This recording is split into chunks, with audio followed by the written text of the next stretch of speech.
My name is Andreas Russo. In this video, we're going to talk about HMOs and building regs.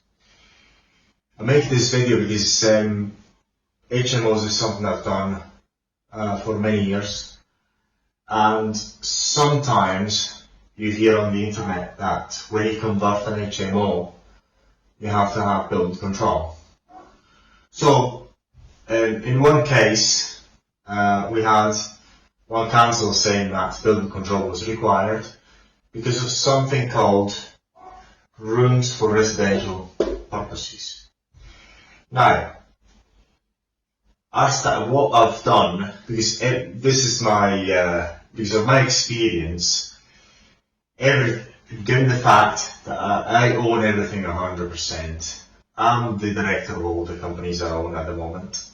Later on, someone else is going to be director. At the moment, I'm still the director, the responsible person. I must be sure that I check all legislation, I triple check, and before I do anything, I comply with all legislation.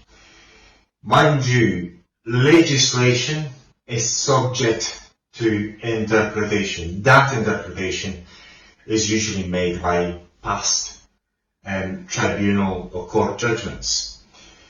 Therefore, what I found is that when reading of rooms for residential purposes, the definition by law of rooms for residential purposes doesn't apply to HMOs.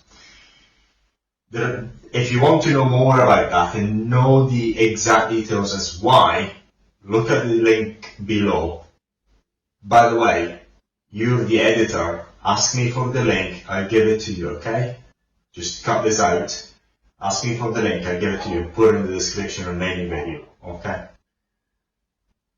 So what happens is, if you read at the legislation, the definition of rooms for residential purposes, which you can do, you'll find that somewhere it's very clear that the person must use the room for residential purposes and not having other places where to chill, so to speak. Again, look at the link and read the legislation, double check what we're saying in the link. Don't take my word for it in this video, don't even take our interpretation of what we see, what the law is, just read it yourself and see if our interpretation is correct or not. So basically, what we have proven with certain degree of certainty, in an HMO of any size, it doesn't meet any rooms in an HMO of any size do not meet the standard, the definition of rooms for residential purposes. Rooms for residential purposes are usually in hotels, in other premises, in other types of premises, but not HMOs. We've proven that. We've triple checked. And if you go in the link, you also see, because whenever I do anything, and I'm not quite certain also what I do, I just ask the authorities. And we asked, I think, maybe 80 councils, and I'd say 60% of the councils replied to us saying that building regs is not required to turn a single let into an HMO. Might that be a house, might it be a flat, it's not required in England and Wales, which is good. So, but if you do a loft conversion, you're very much advised to use building control. And then if you add extra bathrooms, you're very much advised to use building control. It's not that expensive anyway, so whenever you do any loft conversion, you'll always use building control.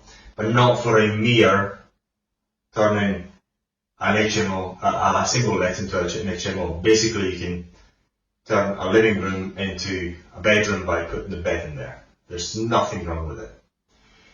Now, so if you want to know more about that, just go onto the link. But remember, whatever you do, Now, I think it's starting 2023, now you are on the hook for 10 years. So after the works are finished, council's got 10 years to prosecute you if they think you've done something that did require building regs and building control approval and you didn't do it. So remember that. Before it was only 12 months, it was much easier. Now it's 10 years. So be careful.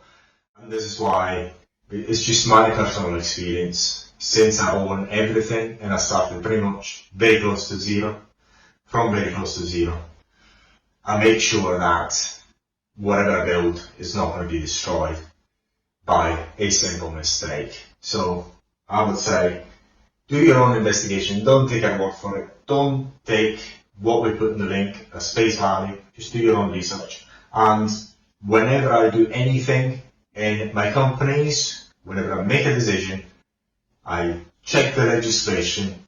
If I'm not 100% sure, I even send inquiries to the enforcers of that particular type of regulation or legislation to triple check. I'm not saying what I've done in the past in terms of checking that.